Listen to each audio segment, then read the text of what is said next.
Good morning. Thank you for selecting Barbara and me for the William Nickerl Award for Conservation Leadership. We have lived in Nevada County for 30 years. Our first home was off Round Mountain Ranch Road. We worked with BLM and cleared Scotch broom in the area, so we feel connected to the first land trust parcel obtained by William Nickerl. When Don and I moved to Berkeley, California in 1967 with our two small children, I was unprepared for the very strong feelings about this state and its amazing and beautiful landscapes. We were not enviros at that time, but our awe and joy in being in this very special place engendered weekend trips to various locations. Prior to moving to Nevada County, we lived in the Bay Area, where I was on the board of Audubon, California, and the Oakland Museum. We formed a group called Mountain Alliance in Calaveras County to work for North Fork, Stanislaus, Wild and Scenic, and litigated to save a wetland from a proposed golf course.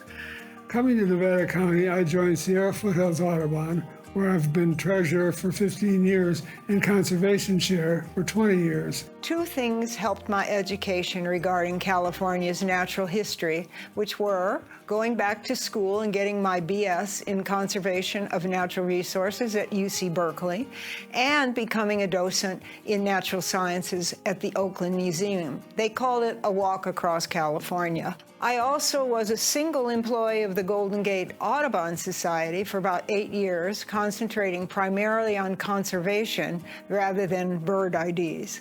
I represented Audubon as part of the Yuba Watershed Council, helping to coordinate grants among local conservation groups, and was president of its foundation. As a result of a 2004 lawsuit filed by the local Sierra Club and the Sierra Foothills Audubon Society, Placer Land Trust received 2 properties from developers.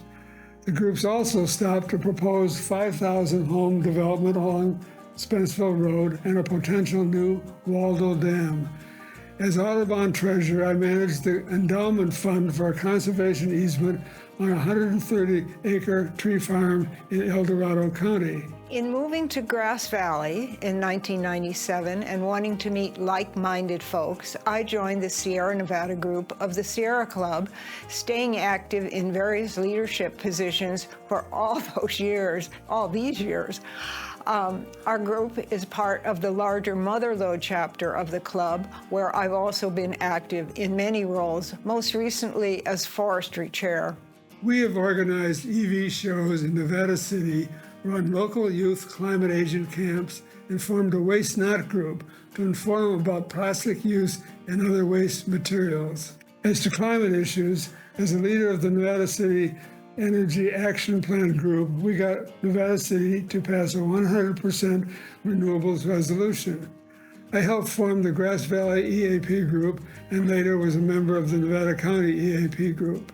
Forests are such an important component of our natural world, with many demands made on them, so I've been drawn to activities which try to protect and preserve old growth and mature trees. Through forests, one becomes involved in fire issues. I served 8 years on the Nevada County Fire Safe Council, long before the big grants were awarded, and also on the Lake Vera Fire Plan, a precursor of the county's fire plan. We have loved hiking and working to preserve the Sierran forests. As the director of the Forest Issues Group, we filed a lawsuit that forced the Forest Service to withdraw a plan to use glyphosate on 30,000 acres after the Cottonwood Fire. I was the Nevada County organizer for the Boxer California Wilderness Act to obtain wilderness and wild and scenic river status for roadless areas and rivers in the Tahoe National Forest area. We are now advocating to keep these areas roadless. As the Sierra Forest Legacy Board Advisory Chair, we are working on protecting the California spotted owl and old growth in the Sierra. Barbara and I are currently our board members of Community Environmental Advocates that is leading efforts to stop the Rise Gold mine. Earlier, as part of my learning phase, I became a docent at Bridgeport to acquaint myself and others with the local state park, flora and fauna. Watersheds are also a part of my concerns and interests, and I also served 8 years on Circle's board of directors, and maybe the same for the Yuba Watershed Council.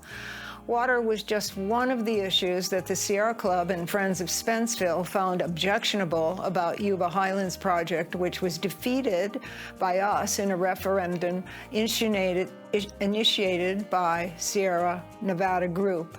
They wanted to take water from the South Yuba, put up about 5,000 homes halfway between Marysville and Grass Valley, leapfrog development, in the flight path from Beale. The referendum won, and so did we.